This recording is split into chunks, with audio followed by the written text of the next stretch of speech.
الحمد لله نحمده ونستعينه ونستغفره ونؤمن به ونتوكل عليه ونعوذ بالله من شرور أنفسنا ومن سيئات أعمالنا من يهده الله فلا مضل له ومن يضلله فلا هادي له وأشهد أن لا إله إلا الله وحده لا شريك له وأشهد أن سيدنا وسندنا ونبينا ومولانا محمدا عبده ورسوله صلی اللہ تعالی علیہ وعلى آلہ واصحابہ وبارک وسلم تسلیما کثیرا اما بعد فاعوذ باللہ من الشیطان الرجیم بسم اللہ الرحمن الرحیم وَلَنُذِيقَنَّهُم مِّنَ الْعَذَابِ الْأَدْنَىٰ دُونَ الْعَذَابِ الْأَكْبَرِ لَعَلَّهُمْ يَرْجِعُونَ وقال تعالى إذا أصابتهم مصيبة قالوا إنا لله وإنا إليه راجعون أولئك عليهم صلوات من ربهم ورحمة وأولئك هم المهتدون وقال رسول الله صلى الله عليه وسلم أشد الناس بلاء الأنبياء ثم الأمثل فالأمثل أو كما قال صلى الله عليه وسلم صدق الله العظيم وصدق رسوله النبي الكريم ونحن على ذلك من الشاهدين والشاكرين والحمد لله رب العالمين. حاضرین محترم، دو مقامات سے میں نے قرآن مجید کی تلاوت کی ہے.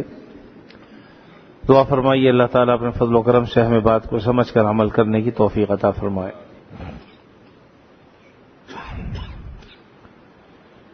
یہ دنیا جس میں ہم رہ رہے ہیں، ہمارے سامنے مختلف حالات، واقعات آتے رہتے ہیں. کبھی خوشی کا زمانہ گزرتا ہے، کبھی غم کا زمانہ گزرتا ہے، کبھی مصیبتوں پر محیط ہوتا ہے، اور کبھی آدمی کو اچھا اور بھلا معلوم ہوتا ہے. اللہ رب العزت نے یہ دنیا بنائی ہی ایسی ہے کیونکہ اس میں ہمارے لیے آزمائش ہے. اس دنیا میں انسان کو بھیجا ہی اس لیے گیا ہے کہ اس کی آزمائش ہو جائے. اس لیے یہاں پر غم بھی ہیں، خوشیاں بھی ہیں. جہاں صرف غم ہی غم ہوں گے وہ تو دوزخ ہے، اور جہاں صرف خوشیاں ہوں گی وہ جنت ہے. اسی لیے اللہ نے قرآن مجید میں فرمایا کہ وَلَا خَوْفٌ عَلَيْهِمْ وَلَا هُمْ يَحْزَنُونَ، کہ جنت میں نہ کوئی غم ہوگا نہ کوئی خوف ہوگا.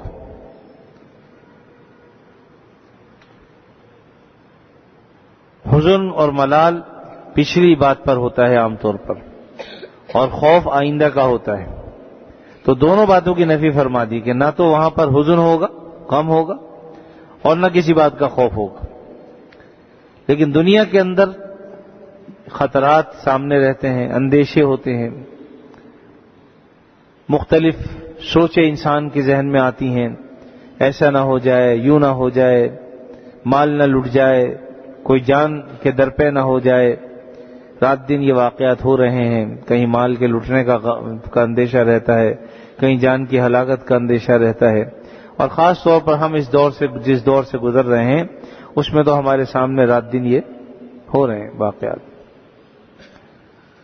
اللہ رب العزت چونکہ ان تمام باتوں کو جانتے ہیں، اس لیے فرمایا کہ یہ مصیبتیں اور یہ پریشانیاں تمہیں پریشان نہ کرنے. یہ آنے جانے والی چیزیں ہیں. دنیا میں کوئی ایک شخص بھی ایسا نہیں ہوگا جو کسی نہ کسی مصیبت میں مبتلا نہ ہو. مصیبت کی شکلیں مختلف ہوتی ہیں، کسی کو کوئی مصیبت، کسی کو کوئی تکلیف، کسی کو کوئی پریشانی. اللہ تعالیٰ نے کسی کو صحت کی نعمت دی ہے تو مال و دولت نہیں ہے اس کے پاس. کسی کے پاس مال و دولت ہے تو صحت کی دولت نہیں ہے. کسی کے پاس اور کوئی نعمت ہے، اولاد کی نعمت نہیں ہے. کسی کو اولاد کی نعمت دے دی ہے تو کسی اور نعمت سے محروم کر دیا ہے. کسی نہ کسی مصیبت میں، پریشانی میں، فکر میں کوئی نہ کوئی شخص مبتلا ضرور ہے. کوئی شخص بھی ایسا نہیں ہے کہ وہ یہ کہہ سکے کہ صاحب میں ایسا شخص ہوں جسے کسی قسم کا کوئی غم نہیں دنیا میں. ایسا کوئی نہیں. اس حدیث میں آپ صلی اللہ علیہ وسلم نے ایسے لوگوں کو جو پریشانیوں میں مبتلا ہوتے ہیں، مصیبتوں میں مبتلا ہوتے ہیں، ان کے لیے خوشخبری ہے. اور وہ یہ ہے کہ بھئی سب سے زیادہ آزمائشیں، سب سے زیادہ مصیبتیں، سب سے زیادہ پریشانیاں اس دنیا میں انبیاء کو ہوتی ہیں۔ ثم الامثل فالامثل، پھر جو جتنا نبی کے قریب ہوگا اس کو اتنی مصیبت ہوگی۔ نیکی کے راستے پر چلنے میں انسان کو مشکلات تو ہیں، بعض اوقات وہ مشکلات اپنے گھر میں سے پیش آتی ہیں، بعض اوقات دوستوں کی طرف سے آتی ہیں، بعض اوقات معاشرے کی طرف سے آتی ہیں۔ یعنی یہ کہے آدمی کہ کوئی مشکل اور پریشانی نہ ہو، ایسا نہیں۔ لیکن اس کا یہ مطلب نہیں ہے کہ اللہ کا عذاب اس شخص پر ہو رہا ہے جو مصیبت میں مبتلا ہے، اس لیے کہ اگر ایسا ہوتا تو پھر کسی نبی پر بھی کوئی مصیبت نہ آتی، اس لیے کہ یقیناً ان پر جو مصیبتیں اور مصائب اور پریشانیاں آئیں وہ اللہ کا عذاب نہیں تھا۔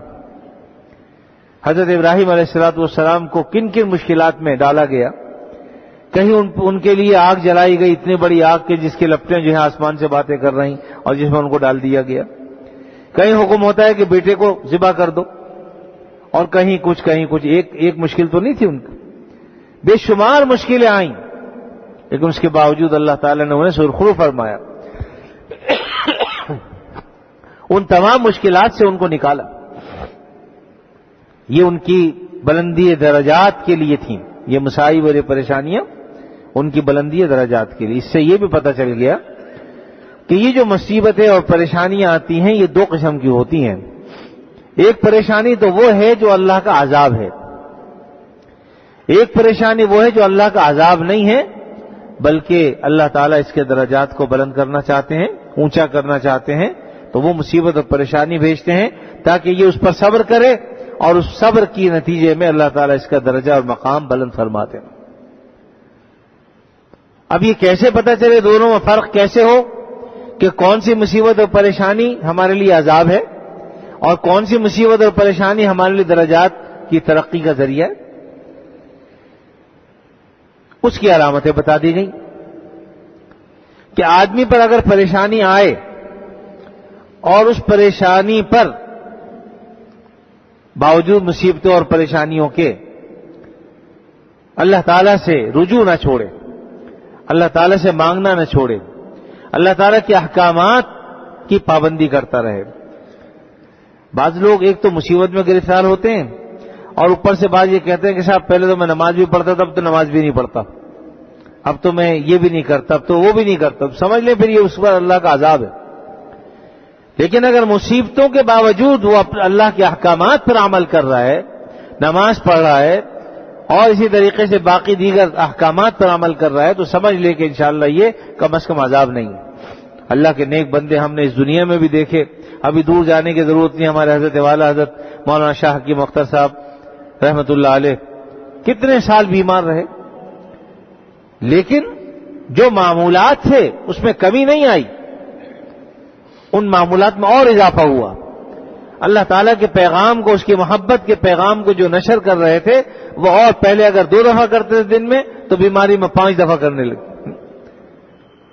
یہ علامت ہے اس کی کہ جس کام میں یہ بندہ لگا ہوا ہے بیماری ہے، اور بیماری بھی ایسی نہیں، ایک بیماری نہیں، دل کا مرض، خونی پیچش، شوگر، ہارٹ کا مسئلہ، کوئی ایک مسئلہ، اور اوپر سے بھی فالج، بیماریاں بھی کیسی، لیکن اس کے باوجود مسلسل اللہ تعالیٰ کے پیغام کو، اس کی محبت کے پیغام کو نشر فرماتے رہے، جو بظاہر اس بات کی علامت ہے کہ انشاءاللہ یہ بیماری درجات کی ترقی کے لیے ہے، کیونکہ اگر یہ مصیبت اور پریشانی ہوتی، اللہ کا عذاب ہوتی تو پھر اللہ تعالیٰ انہیں اپنے نام لینے کی توفیق نہ دیتا۔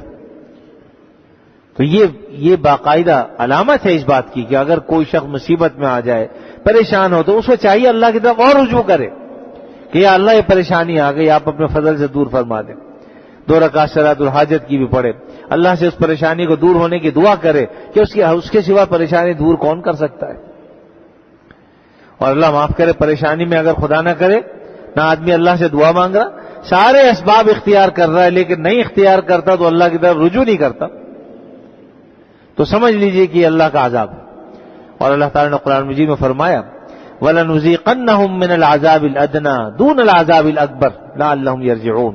ہم دنیا میں بعض اوقات عذاب دیتے ہیں، مزہ چکھاتے ہیں تھوڑا سا، لیکن وہ کامل سزا نہیں ہوتی اس کے عمل کی، بلکہ وَلَنُذِيقَنَّهُم مِّنَ الْعَذَابِ الْأَدْنَىٰ، تھوڑا سا عذاب، تھوڑی سی تکلیف، تھوڑی سی مصیبت، تھوڑی سی پریشانی، یہ ہم اس پر بھیجتے ہیں.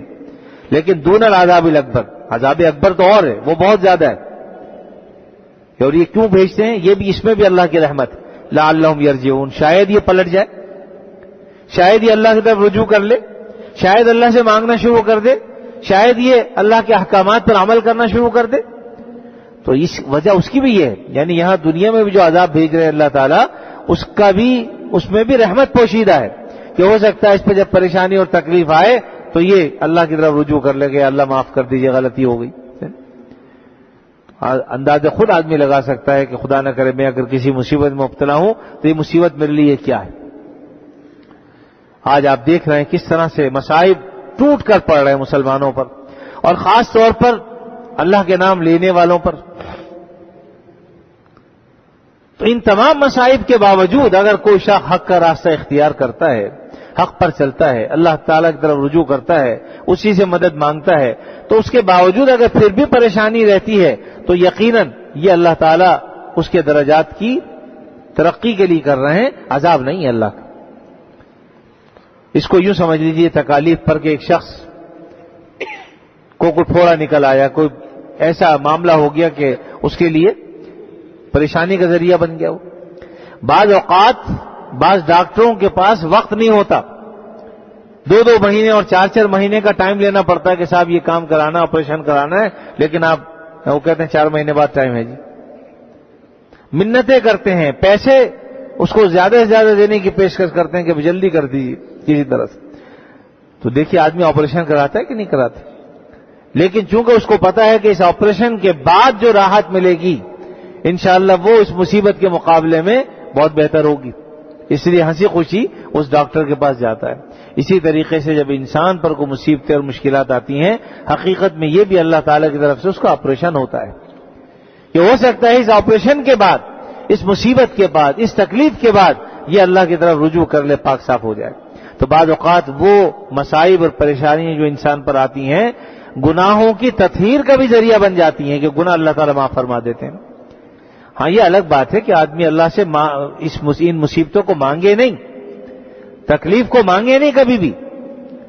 غالباً ایک حدیث میں نے بھی 2-4 دن پہلے پڑھی، اس وقت مجھے ذہن میں نام یاد نہیں آ رہا، غالباً حضرت عمر فاروق رضی اللہ تعالیٰ عنہ کا نام اس وقت ذہن میں آیا کہ کسی شخص نے جب فتنوں سے پناہ چاہی کہ اللہ ہمیں فتنوں سے محفوظ فرما دیجئے، تو حضرت عمر فاروق رضی اللہ عنہ غالباً فرمایا کہ فتنوں سے نہیں بلکہ ان فتنوں سے پناہ مانگو جو گمراہ کر دینے والے فتنے ہیں، ورنہ تو پھر انما اموالکم واولادکم، فتنہ بھی کہا ہے اللہ تعالیٰ نے کہ تمہاری مال اور تمہاری اولاد بھی فتنہ ہے.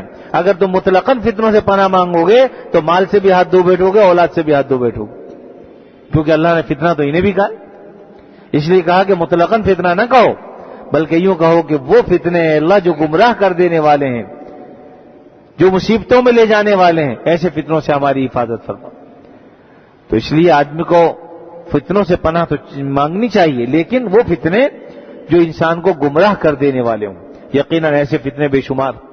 آج کتنے لوگ ہیں جو رات دن ایسا نیٹ ورک چلا رہے ہیں کہ لوگ گمراہی کا راستہ اختیار کر رہے ہیں.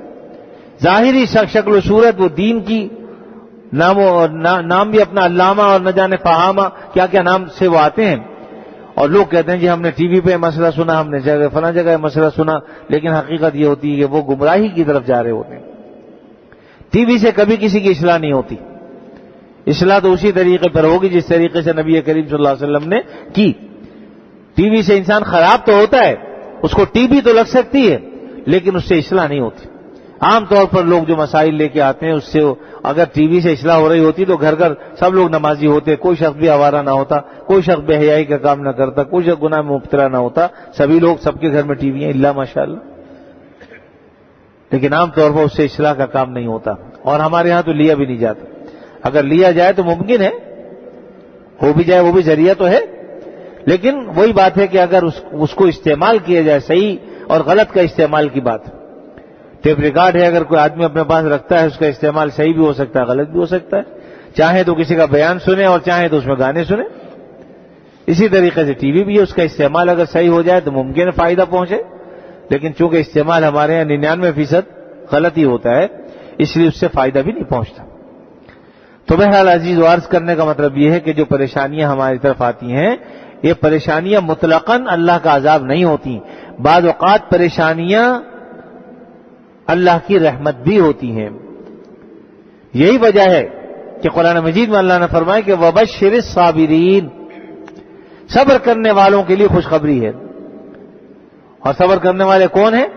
الذین اذا اصابتہم مصیبہ، جب انہیں کوئی مصیبت پہنچتی ہے، کوئی تکلیف پہنچتی ہے تو کیا کہتے ہیں؟ قالوا انا للہ وانا الیہ راجعون، خدا نہ کرے کسی کا انتقال ہو گیا، انا للہ وانا الیہ راجعون، کسی نے کسی کو مار دیا، جیسا کہ آج کل آپ دیکھ رہے ہیں ٹارگٹ کلنگ ہو رہی ہے، اور ایسے ایسے لوگ بیچارے دنیا سے اٹھ رہے ہیں کہ جو انتہائی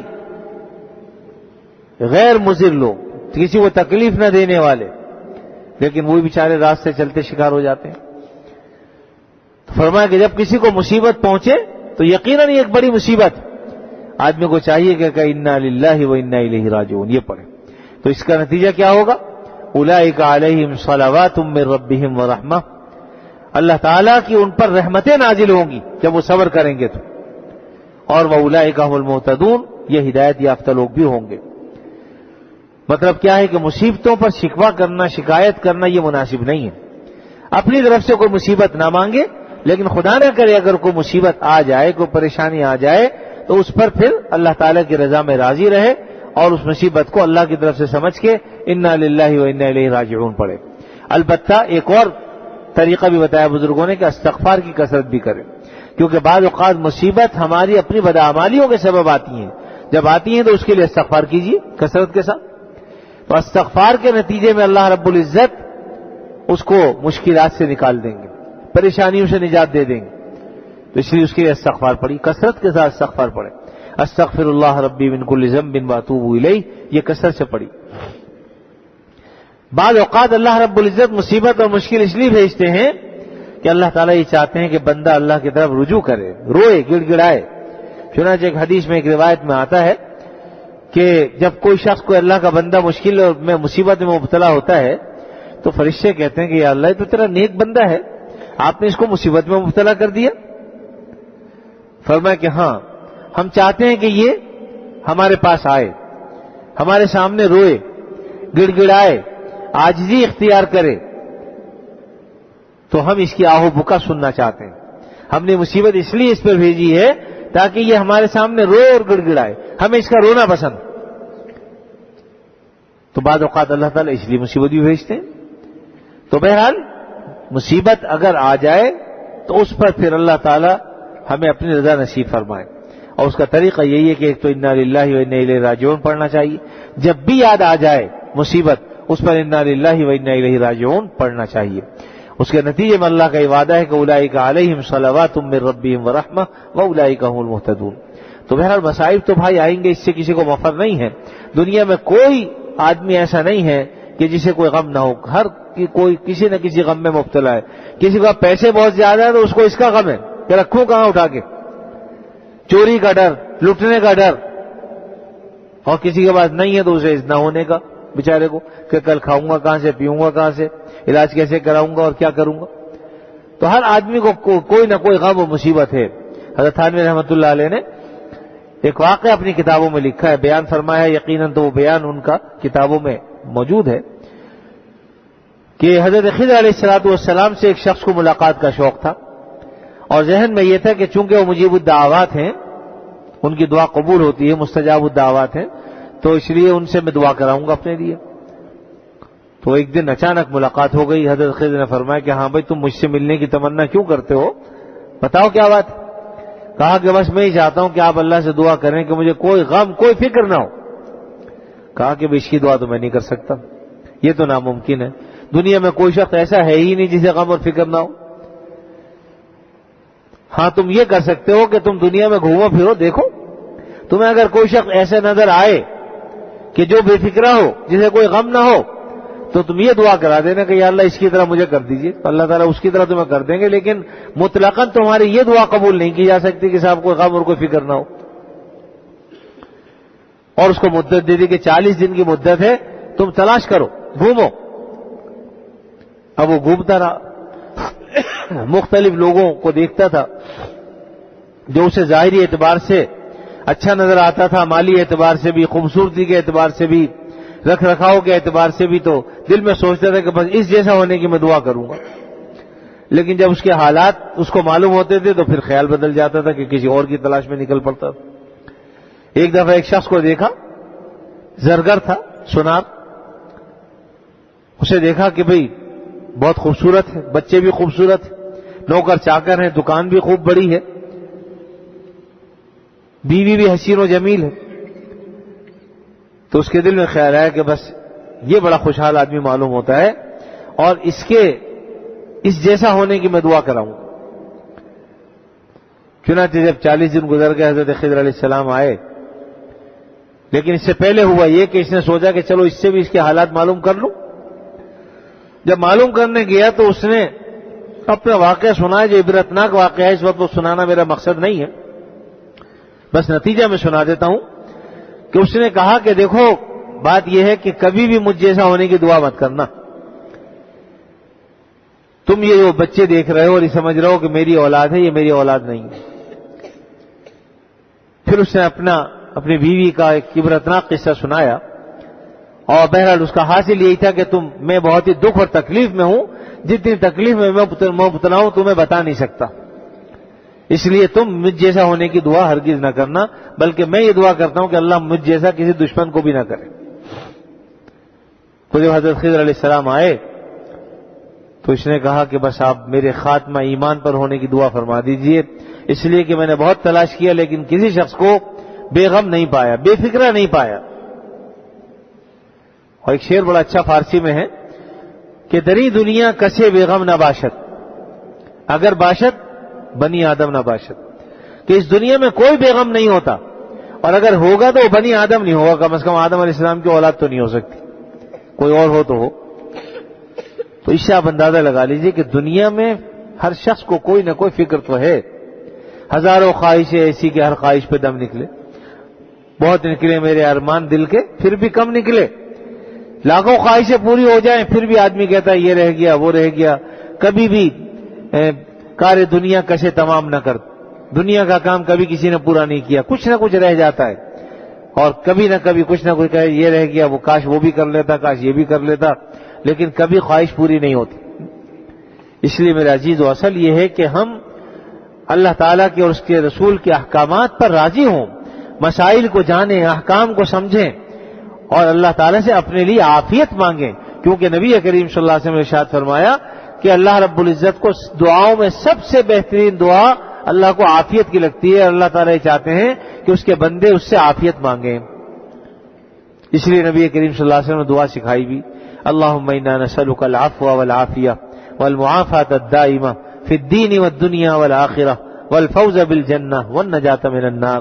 اس میں دیکھیے ایسی پیاری اور عمدہ دعا ہے کہ اللہ تعالیٰ سے عافیت مانگی گئی، دنیا کی بھی، دین کی بھی، آخرت کی بھی، اور والفوز بالجنہ، جنت کی کامیابی، دوزخ سے نجات۔ بتائیے کیا چیز ہے جو اس میں نہیں آ گئی؟ تو اس لیے آدمی کو چاہیے کہ اللہ سے ہر وقت عافیت کا طلبگار ہو، یا اللہ ہمیں عافیت عطا فرما دے۔ عافیت میں تمام چیزیں آ جاتی ہیں، صحت، خوشحالی، اخلاق، اور اسی طریقے سے غموں سے نجات، تمام چیزیں آ جاتی ہیں۔ بالکلیہ اگر نہ بھی ہو تو انشاءاللہ اس میں عافیت میں سب کچھ آ جاتا ہے۔ اس لیے اللہ سے دنیا اور آخرت کی عافیت مانگنی چاہیے آدمی کو۔ تو اس میں بہرحال آپ صلی اللہ علیہ وسلم یہ فرمایا کہ اللہ سے عافیت مانگو، خود سے اللہ سے مصیبتیں مت مانگو، لیکن اگر کوئی آ جائے تو ہمارے لیے پھر اس میں سہولت، اور یہ ہے کہ ہمارا جب یہ عقیدہ ہوتا ہے ایک مسلمان کا کہ بھئی راحت، مصیبت، تنگی، تکلیف سب اللہ کی طرف سے ہے، تو انشاءاللہ پھر آدمی کو تسلی ہو جاتی ہے کہ اس میں بھی کوئی حکمت ہوگی۔ اور آدمی 2 4 10 دن کے بعد کہتا ہی ہے بھئی اس میں پھر اللہ کی حکمت ہوگی، لیکن بہترین آدمی وہ جو پہلے دن کہہ دے۔ ایک بوڑھی عورت جس کا بیٹا مر گیا تھا اور وہ بے صبری ہو رہی تھی، تو آپ صلی اللہ علیہ وسلم نے فرمایا کہ اماں صبر کرو۔ تو اس نے کہا کہ اگر تیرا بیٹا مر جاتا تو میں پوچھتی صبر کیسے ہوتا ہے۔ اس کو پتہ نہیں تھا کہ نبی کریم صلی اللہ علیہ وسلم۔ جب آپ صلی اللہ علیہ وسلم آگے تشریف لے گئے تو کسی نے کہا کہ تمہیں پتہ ہے تم سے کس نے بات کی تھی؟ یہ آقا دو عالم صلی اللہ علیہ وسلم تھے۔ کہا کہ اچھا، پھر یہ بھاگی بھی گئی، کہا کہ میں صبر کرتی ہوں، آپ نے جو بتایا میں صبر کرتی ہوں۔ تو آپ نے فرمایا کہ الصبر عند صدمۃ الاولی، صبر جو ہے صدمے کے ابتدائی وقت ہے، 2-4 دن بعد تو سب کو صبر آ جاتا ہے۔ اس لیے اگر کسی کو مصیبت پہنچی ہو تو بس اصل تو یہ ہے کہ اسی وقت صبر کرے، اللہ تعالیٰ کے حوالے کر دے کہ اچھا اے اللہ میں راضی ہوں آپ کے اس عمل پر، کیونکہ آدمی الٹا لٹک جائے، اگر اللہ سے راضی نہ ہو تو اور ہے ہوگا کیا؟ اگر آدمی الٹا بھی لٹک جائے تو اللہ کو مجبور تو نہیں کر سکتا کسی بات کے لیے، نہ اللہ تعالیٰ کسی کے دباؤ میں آتے، اللہ تعالیٰ تو قادر مطلق ہے، وہ جو چاہے سو کریں۔ ہاں اللہ سے ہم دعا ضرور کر سکتے ہیں کہ یا اللہ ہماری مشکل کو دور فرما دے۔ تو اس لیے میرے عزیزو، بعض اوقات ہم کسی کو مشکل میں دیکھتے ہیں، حقیقتاً تو وہ مشکل نظر آتی ہے، لیکن اللہ رب العزت اس مشکل کو اس کے لیے کیا بنا دیتے ہیں، وہ اس کا درجہ کہاں سے کہاں پہنچ جاتا ہے ہمیں پتہ بھی نہیں چل پاتا۔ دیکھیے نبی کریم صلی اللہ علیہ وسلم کے زمانے میں مشکلات آئیں، ایسا نہیں ہے کہ اس دور میں آ رہی ہیں، اس دور میں نہیں تھی۔ آپ صلی اللہ علیہ وسلم تو تنہا تھے، ہم تو پھر بھی ہزاروں لاکھوں کی تعداد بلکہ کروڑوں کی تعداد میں مسلمان ہیں۔ اس وقت تو آپ صلی اللہ علیہ وسلم کی ذات خالی اکیلی تھی اور سارے کافر تھے آپ کے دائیں بائیں آگے پیچھے۔ ایک اللہ کے رسول نے کتنی مصیبتیں سہیں، کتنی تبلیغ اور تقریر کے ذریعے سے لوگوں کو اپنا ہمنوا بنایا، کتنی مشکلات اٹھائیں، تب جا کے آپ کے جو ہے وہ گرد کچھ لوگ جمع ہونے شروع ہوئے، اور ان میں بھی وہ لوگ تھے جو بیچارے بالکل غریب تھے، زمانے کے بالکل ٹھکرائے ہوئے لوگ تھے۔ اور پھر آہستہ آہستہ اللہ رب العزت نے دین کو، آج آپ دیکھیں کہ آپ صلی اللہ علیہ وسلم کی محنت، اس کے بعد پھر صحابہ کرام کی محنت کے نتیجے میں آج جو ہے وہ دنیا میں مسلمان کی بڑی تعداد میں موجود ہیں۔ لیکن بس وہ باعمل تھے، ہم بے عمل، وہ باعمل تھے، ہم بے عمل۔ کاش کہ اگر ہم باعمل ہو جائیں تو پھر دنیا ہمارا مقابلہ نہیں کر سکتی۔ اللہ تعالیٰ خود بخود کافروں کے دلوں میں رعب ڈال دیں گے، اسلام کا اور اہل اسلام کا۔ لیکن اگر مسلمان بے عمل ہو تو پھر رعب کس چیز کا ڈالیں گے؟ رعب تو تب ہوگا جب ہمارے دل میں روح ایمانی ہوگی، اور جب روح ایمانی سے یہ دل خالی ہوگا تو ہمارا رعب کسی پر نہیں پڑ سکتا۔ حضرت قاری طیب صاحب رحمۃ اللہ علیہ نے ایک بات لکھی ہے کہ اللہ تعالیٰ نے تمہیں ساری امتوں کا امام بنایا ہے، فرمایا کہ اگر امام کا وضو نہ ہو تو نماز ہو سکتی نہیں ہوگی، امام کا وضو اگر ٹوٹ جائے تو نماز سب کی فاسد ہو جائے گی۔ اسی طریقے سے اگر پوری امت، جو امت امام ہے، اگر اس کا وضو ٹوٹ جائے، اگر وہ دین پر نہ ہو تو باقی امتیں کیسے دین پر آ سکتی ہیں؟ یہ تو کچھ لوگ ہیں اللہ کے بندے جن کی اخلاص کی برکت سے اللہ نے آج اس دنیا کو قائم رکھا ہوا ہے۔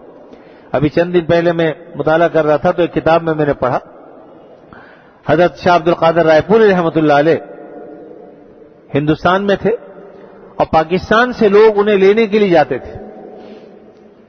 غالباً 1962 میں ان کا انتقال ہوا، تو ایک مرتبہ جب لینے کے لیے گئے، اور وہ غالباً آخری مرتبہ تھا، اس کے بعد پھر حضرت کا انتقال ہو گیا ہے پاکستان میں، تو حضرت اپنے جو ہندوستان کے مسلمان تھے وہ جمع تھے، ان سے کہا کہ جتنی محبت پاکستان کے لوگ مجھ سے کرتے ہیں، اگر تم اس سے آدھی محبت بھی مجھے کرو تو میں کاہے کو مارا مارا پھروں۔ نے ایسا جملہ بتایا کہ دل کٹ جاتا ہے کہ جتنی محبت پاکستان کے لوگ مجھ سے کرتے ہیں، اگر اس کی آدھی محبت بھی تم مجھ سے کرو تو مجھے کاہے کو مارا مارا پھرنا پڑے، یا کاہے کو مارا مارا پھروں۔ میرے دل میں اس وقت جب یہ پڑھ رہا تھا تو دل میں یہ خیال آیا کہ اللہ نے ہمیں اس ملک کو جو اب تک باقی رکھا ہوا ہے، اس کی ایک وجہ یہ بھی کہ بعض لوگ ہیں اللہ کے بندے جو اللہ کے نیک بندوں سے محبت رکھتے ہیں، ان سے تعلق ان کا قوی ہوتا ہے، اور یقیناً کچھ ناہنجار ایسے بھی ہیں جو اللہ کے نیک بندوں سے تعلق ختم کرانا چاہتے ہیں، اسلام سے تعلق کو توڑنا چاہتے ہیں، اہل اسلام سے تعلق کو ختم کر دینا چاہتے ہیں، تاکہ جب علماء سے بدزن کر دیں گے لوگ تو لوگ دین کس سے حاصل کریں گے۔ آج ایسے ہی لوگوں کو اتنا بدزن کر دیا گیا ہے کہ اب اگر کسی سے فتوے کی بات کریں یا مفتی کی، اپنے مقصد کے لیے لوگ فتوے لے لیں گے، لیکن حق بات معلوم کرنے کہتے ہیں جی مفتیوں کے چکر میں ہم نہیں پڑھنا چاہتے۔ یہ میں نے خود سنا اپنے کانوں سے، کسی اور کی بات نہیں کرتا۔ وجہ کیا ہے؟ ہمارے میڈیا نے اس قدر ذہنوں کو خراب کیا ہے، وہ سمجھتے ہیں کہ شاید یہاں فتوے صرف کفر کے ہی دیے جاتے ہیں، حالانکہ یہ باتیں غلط ہیں۔ میڈیا میں جو باتیں آتی ہیں 99 باتیں غلط ہیں اس میں۔ ہمارا تو الحمدللہ بچپن مدرسوں میں گزرا، اور الحمدللہ جوانی بھی مدرسوں میں گزری اور بڑھاپا بھی مدرسے میں گزر رہا ہے۔ اللہ تعالیٰ کا احسان ہے کہ جن باتوں کا لوگ چرچا کرتے ہیں ممکن ہے کسی جگہ ہو، لیکن اکثر مدارس الحمدللہ خرافات سے پاک ہے، ایسا نہیں ہوتا جیسا کہ لوگ کہہ رہے ہیں۔ ہاں البتہ کچھ لوگ اگر ایسے ہوں جو کسی کی بات ہی نہیں سنتے، ان کو میں کچھ نہیں کہہ سکتا، اس لیے کہ وہ نہ کسی مفتی کی مانتے نہ کسی عالم کی مانتے، تو ان سے ہم کیا شکوہ شکایت کریں۔ اس لیے میڈیا کی باتوں پر نہیں جانا چاہیے، ورنہ آدمی اپنے دین کو بھی کھو بیٹھتا ہے، ایمان کو بھی کھو بیٹھتا ہے۔ اللہ تعالیٰ اپنے فضل و کرم سے ہم سب کی اصلاح فرمائے۔ میرا مقصد اس وقت بیان کرنے کا بھی یہی تھا، اس وقت جو مصائب اور پریشانیاں امت کو درپیش ہیں، ہم اللہ کی طرف رجوع کریں، روئیں، گڑ گڑائیں، راتوں کو اٹھنے کا معمول بنائیں۔ اللہ تعالیٰ اگر توفیق دے دیں، آج کل راتیں بڑی لمبی لمبی ہیں، 4 بجے 4:30 بجے آنکھ اگر کھل جائے 2-4 رکعتیں پڑھیے، اللہ تعالیٰ سے رو رو کے دعا کیجیے، اپنے لیے بھی عافیت مانگیں، امت محمدیہ کے لیے عافیت مانگیں۔ اب آپ دیکھیے ابھی کل پرسوں جو مراکش کے 2 علماء تھے تبلیغی جماعت کے، بیچارے نہ کسی سے مانگتے ہیں نہ کسی کو تنگ کرتے ہیں، اپنا مال اللہ کے راستے میں خرچ کرتے ہیں، لیکن کسی بدبخت نے انہیں بھی مار دیا بیچاروں۔ میں نے یہ بات اس لیے کہی کہ آپ صلی اللہ علیہ وسلم کے زمانے میں بھی ایسا ہوا۔ اب آپ دیکھ لیجئے کہ کون کس کی جگہ پر، کچھ لوگ آپ صلی اللہ علیہ وسلم کی خدمت میں آئے اور انہوں نے دین کی تبلیغ کے لیے آپ سے کچھ افراد مانگے، آپ نے 70 صحابہ کو بھیجا جو حافظ قرآن تھے، اور ان بدبختوں نے لے جا کر ان کو قتل کر دیا۔ اس زمانے میں بھی ایسا ہوتا رہا، لیکن وہ کافر تھے کرنے والے۔ آج کرنے والے اپنے آپ کو عبد الرحمن کہتے ہیں، اور جو جناب ان کا نام پڑھیں، ان کے کارنامے پڑھیں تو کافروں جیسے، نام پڑھیں تو مسلمانوں جیسے۔ افسوس یہ ہوتا ہے کہ اس وقت کرنے والے مسلمان نہیں تھے، وہ کافر تھے، لیکن آج وہ عمل جو کافر کرتے تھے آج مسلمان کر رہے ہیں۔ دیکھیے کسی کو مار ڈالا ناجائز کوئی ہو، حتیٰ کہ کوئی کافر ہی کیوں نہ ہو، آپ کے ملک میں اگر امن و امان سے رہے تو اس کا مارنا بھی جائز نہیں، کسی مسلک سے ہو، کسی فرقے سے ہو۔ اور بھائی سوچو تو صحیح کہ وہ بھی آخر کسی ماں کا بیٹا تو ہوگا، کسی بیوی کا شوہر ہوگا، کسی بچے کا باپ ہوگا، چاہے وہ کوئی ہو۔ اس لیے اس سے یہ معلوم ہوتا ہے کہ اصل میں یہ عام طور پر جو لوگ جیسے بھی ہوں وہ ایک دوسرے کو قتل نہیں کرتے۔ یہ ایک تیسرے قسم کے لوگ ہیں جو باقاعدہ سازش کے تحت اصل میں لڑانا چاہتے ہیں مسلمانوں کو، کہ لڑا دیں فرقہ کا نام دے کر، تاکہ مسلمان لڑ جائیں، افراتفری پیدا ہو جائے۔ اب یقیناً اس لڑائی سے فائدہ کس کو پہنچتا ہے؟ ہم تو سمجھتے ہیں کہ اس کا فائدہ یہود و نصارہ کو ہوتا ہے، وہی یہ چاہتے بھی ہیں۔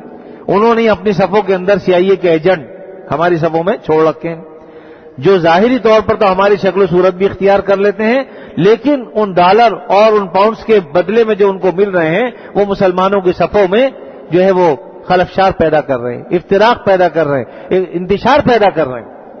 اس لیے اس وقت ضرورت اس بات کی ہے کہ علماء جس فرقے کے بھی ہوں، چاہے وہ شیعہ ہوں چاہے وہ سنی ہوں، انہیں چاہیے آپس میں مل کے بیٹھیں اور سب مل کر احتجاج کریں، احتجاج ضرور کریں، سب مل کر احتجاج کریں، تاکہ یہ دشمن کو یہ پیغام پہنچے کہ بھئی جو ہماری کوشش ہے وہ ناکام ہو گئی، یہ آپس میں تو نہیں لڑتے۔ تو ضرورت اس بات کی، اور احتجاج بھی ایسا ہو جس سے عام لوگوں کو تکلیف نہ پہنچے۔ آج احتجاج ایسا ہوتا ہے کہ ہمیں سچی بات تکلیف ہوتی ہے، کتنے بیچارے بیمار مر جاتے ہیں، ایک جان جاتی ہے اس کے بدلے میں ہم 10 جانیں لے لیتے ہیں، یہ ظلم اور زیادتی، ان چیزوں سے بچنا چاہیے۔ اللہ تعالیٰ دلوں کے احوال کو خوب جانتے ہیں، کسی کے ساتھ زیادتی کرنے کا مت سوچیے، ہمارے ساتھ اگر کوئی زیادتی کر لے تو کر لے، لیکن ہم کسی کے ساتھ زیادتی نہ کریں، اپنی سے پوری کوشش کرنی چاہیے۔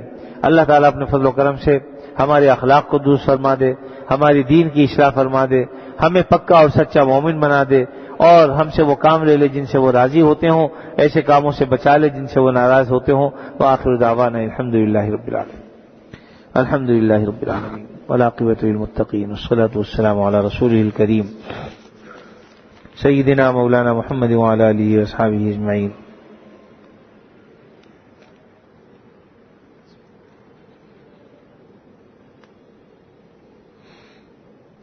کون بیمار؟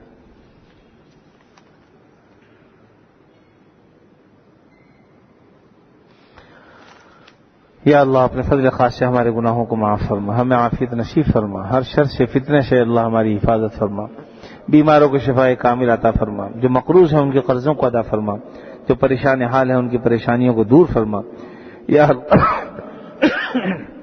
اے اللہ ہم میں بہت سے بیمار ہیں، ہمارے عزیزوں میں بیمار ہیں، اے اللہ جو بھی بیمار ہیں جس وجہ سے ہی بیمار ہیں آپ جانتے ہیں، اپنے فضل خاص سے سب کو شفائے کامل عاجل عطا فرما۔ اے اللہ سب کو شفائے کامل عاجل عطا فرما۔ یا اللہ اپنے فضل و کرم سے قتل و غارت گری کو ختم فرما دیجیے۔ اے اللہ مسلمانوں میں جو افتراق اور انتشار پھیلا ہوا اسے دور فرما دیجیے، متحد اور متفق فرما دیجیے۔ یا اللہ ہمیں ہر قسم کی مشکلات سے، مصائب سے محفوظ فرما دیجیے۔ یا اللہ ہم سب آپ سے عافیت مانگتے ہیں، اپنے فضل خاص سے ہمیں عافیت نصیب فرما دیجیے۔ ہم سے جن جن لوگوں نے جن جن دعاؤں کے لیے کہا یا اللہ آپ جانتے ہیں، سب کی جائز حاجت پوری فرما دیجیے۔ کوئی بیمار ہے تو شفا عطا فرما دیجیے۔ اے اللہ کوئی دنیا سے چلا گیا تو اس کی مغفرت فرما دیجیے۔ یا اللہ جو بعض لوگ ایسے ہیں ان کے ایکسیڈنٹ ہو گئے ہیں، ابھی ایک صاحب نے بتایا کہ محمد شعیب صاحب کا ایکسیڈنٹ ہو گیا ہے جس سے ان کی ہڈیاں وغیرہ بھی ٹوٹ گئی ہیں اور غالباً آپریشن ہوگا، تو دعا فرمائے اللہ تعالیٰ کامیاب فرما دے اور انہیں جلد از جلد صحت یاب فرما دے۔ اور اسی طریقے سے جو بھی بیمار ہیں جنہوں نے ہم سے دعاؤں کے لیے کہا ہے، یا اللہ سب کی حاجتیں اپنے فضل سے پورا فرما دے، سب کی ضرورتیں پوری فرما دے، پریشانیوں سے نجات عطا فرما دے۔